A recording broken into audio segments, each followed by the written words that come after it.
inland waterways, and public storage facilities. Don't you find public storage facilities kind of a strange? And that's strange that they would say that. But I certainly understand why, because they want to go after the guns, they want to go after the food. There is a new legislation.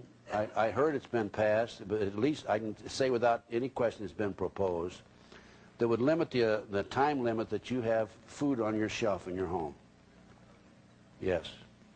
By the way, going back to HARP, I forgot to mention, one of the devices on HARP, that's the electronic high frequency in Alaska that we mentioned a few minutes ago.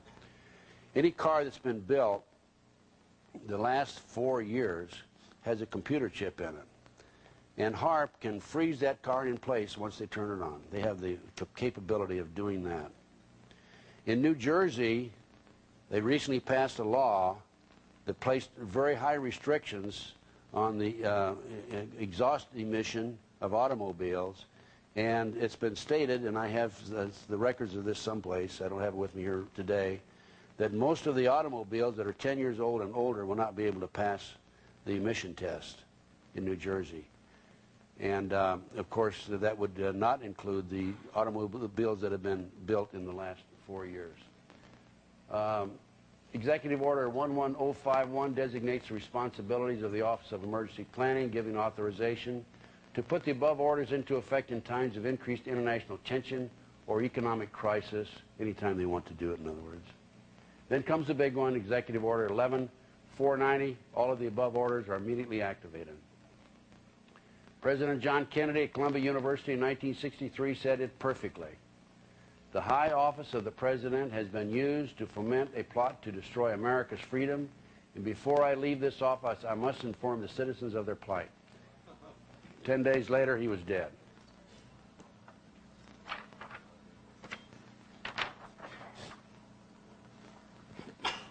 Communist Manifesto.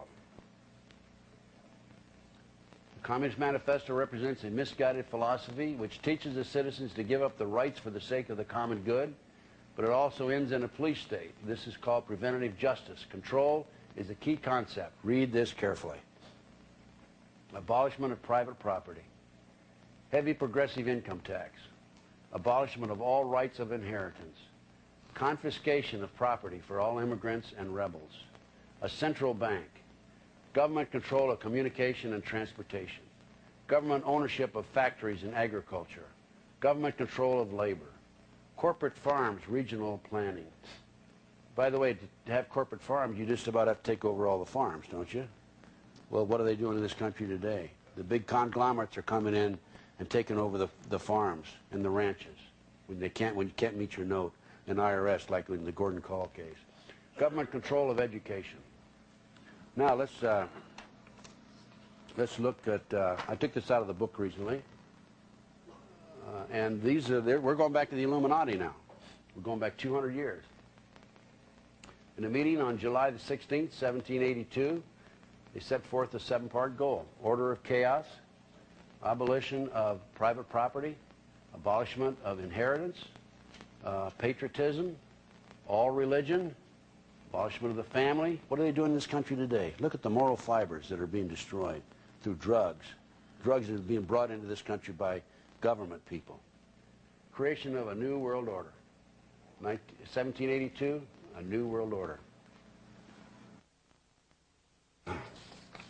Number 21.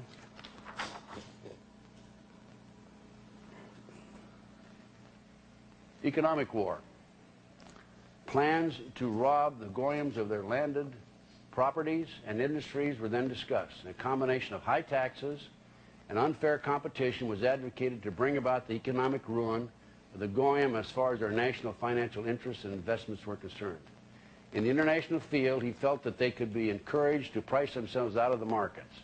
This could be the achievement, could be achieved by the careful control of raw materials, organized agitation amongst the workers for shorter hours and higher pay, and by subsidizing competitors. The speaker warned his co-conspirators that they must arrange matters and control conditions so that the increased wages obtained by the workers will not benefit them in any way. What's happening today? The price of cattle. Somebody told me that cattle in Texas is selling for 15 cents a pound. The feed is so high that they can't buy the feed, among other things. What about GATT and NAFTA, North American Free Trade?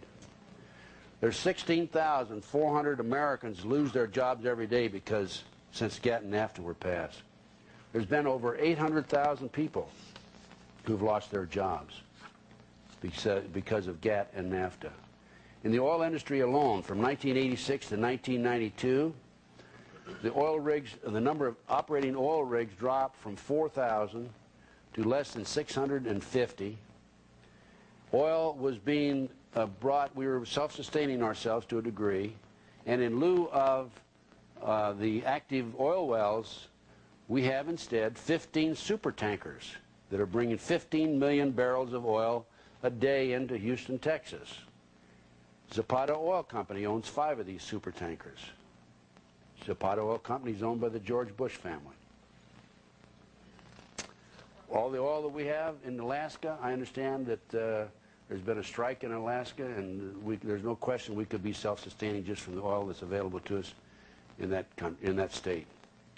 Now, for the 26 years from 1946 to 1971, speaking of the America's economy, 1946 to 1971, for 26 years, the U.S. trade had a surplus of $98 billion. The economy grew from 4.8% per year. The national debt rose to $148 billion. For the next 23 years, from 1972 to 1994, the U.S. suffered a $1.6 trillion trade deficit, whereas we had a surplus of $98 billion before. The economy grew 3.8%.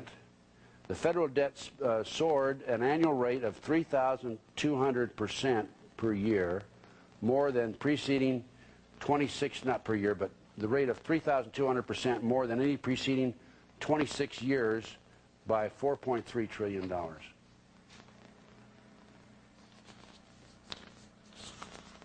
So we have, where do we leave off? Number 21, 22, armaments. It was suggested that the building up of armaments for the purpose of making the Goyim destroy each other should be launched at such a colossal scale that in the final analysis there will only be the masses of the proletariat left in the world, with the few millionaires devoted to our cause and police and soldiers sufficient to protect our interests. Number 23, the new order. Members of the one world government would be appointed by the director. He would pick men from among the scientists, the economists, the financiers, the industrialists, and from the millionaires, because in substance everything will be settled by the question of figures. Number 24, importance of youth. The importance of capturing the interest of youth was emphasized with the admonition that our agentures should infiltrate into all classes and levels of society and government for the purpose of fooling, bemusing, and corrupting the younger members of society by teaching them theories and principles we know to be false. Well, certainly we see that today in our youth. Look at you know, when I was I remember when I was in grade school and junior high and high school, I never even heard of drugs. Now my granddaughter tells me in junior high that there's drugs all over the place. It's more serious and more serious every day.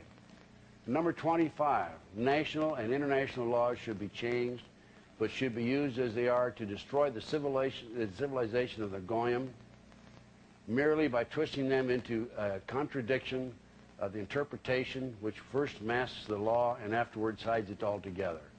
Our ultimate aim is to substitute arbitration by law. The speaker then told his listeners, "You may think the Goyim will rise upon us with arms, but in the West we have against this possibility an organization of such appalling terror that the very stoutest hearts